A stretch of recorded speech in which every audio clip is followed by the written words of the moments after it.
Big boss reality ಶೋಗಳು ಭಾರತದ ಜನಪ್ರಿಯ ಶೋಗಳು. ಟಿಆರ್ಪಿಯಲ್ಲಿಯೂ ಈ ಶೋಗಳು ಸಾಕಷ್ಟು ಸಾಧನೆ ಮಾಡಿವೆ. ಬಿಗ್ ಬಾಸ್ ಶೋಗಳು ಇಲ್ಲಿಯವರೆಗೆ ಕಲರ್ಸ್ ಟಿವಿಯಲ್ಲಿ ಪ್ರಸಾರವಾಗ್ತಿತ್ತು. ಆದರೆ ಮುಂದಿನ ಸೀಸನ್ನಿಂದ ಬಿಗ್ ಬಾಸ್ ಮತ್ತು ಖತ್ರೋನ್ ಕೆ ಖಿಲಾಡಿ ರಿಯಾಲಿಟಿ ಶೋಗಳು ಇನ್ಮುಂದೆ ಹೊಸ ಚಾನೆಲ್ನಲ್ಲಿ ಪ್ರಸಾರವಾಗಲಿದೆಯಂತೆ. ಈ ಹೊಸ ಬೆಳವಣಿಗೆಯು ಕಲರ್ಸ್ ಕನ್ನಡದ ಬಿಗ್ ಬಾಸ್ ಕನ್ನಡ ಸೀಸನ್ ಮೇಲೆ ಪರಿಣಾಮ ಬೀರುವುದೇ ಕಾದು ನೋಡಬೇಕಿದೆ. ಕಿಚ್ಚ ಸುದೀಪ್ ಇಲ್ಲದ ಮುಂದಿನ ರಿಯಾಲಿಟಿ ಶೋ ಯಾವ ಚಾನೆಲ್ನಲ್ಲಿ ಪ್ರಸಾರಗೊಳ್ಳಲಿದೆ ಎಂದು ಕಾದು ನೋಡಬೇಕಿದೆ. ಬಿಗ್ ಬಾಸ್ ಮತ್ತು ಖತ್ರೋನ್ ಕೆ ಖಿಲಾಡಿ ಚಾನೆಲ್ ಮತ್ತು ನಿರ್ಮಾಣ ಸಂಸ್ಥೆಯ ನಡುವಿನ ಸೃಜನಶೀಲ ಭಿನ್ನಾಭಿಪ್ರಾಯಗಳಿಂದಾಗಿ ಸೋನಿಯಲ್ಲಿ ಹೊಸ ನೆಲೆಯನ್ನ ಕಂಡುಕೊಳ್ಳಬಹುದು ಎಂದು ಮೂಲಗಳು ತಿಳಿಸಿವೆ. ಈ ಕುರಿತಂತೆ ಮಾತುಕತೆಗಳು ಈಗಾಗಲೇ ನಡೆಯುತ್ತಿವೆ.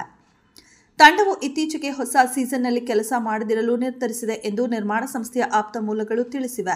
ಕೆಲವು ಸೆಲೆಬ್ರಿಟಿಗಳು ಮುಂದಿನ ಶೋಗಾಗಿ ಈಗಾಗಲೇ ಲಾಕ್ ಆಗಿದ್ರು. ಇತರ ಸೆಲೆಬ್ರಿಟಿಗಳ ಜೊತೆಯೂ ತಂಡ ಮಾತುಕತೆ ನಡೆಸುತ್ತಿತ್ತು. ನಿರ್ಮಾಪಕರು ಮತ್ತು ನಿರ್ಧಾರವನ್ನು ಚಾನೆಲ್ಗೆ ತಿಳಿಸಿದ ನಂತರ ಲಾಕ್ ಆಗಿರುವ ಸೆಲೆಬ್ರಿಟಿಗಳ ದಿನಾಂಕಗಳನ್ನು ರಿಲೀಸ್ ಮಾಡಲಾಯಿತು ಎಂದು ಸತ್ಯ ಮೂಲಗಳು ತಿಳಿಸಿವೆ.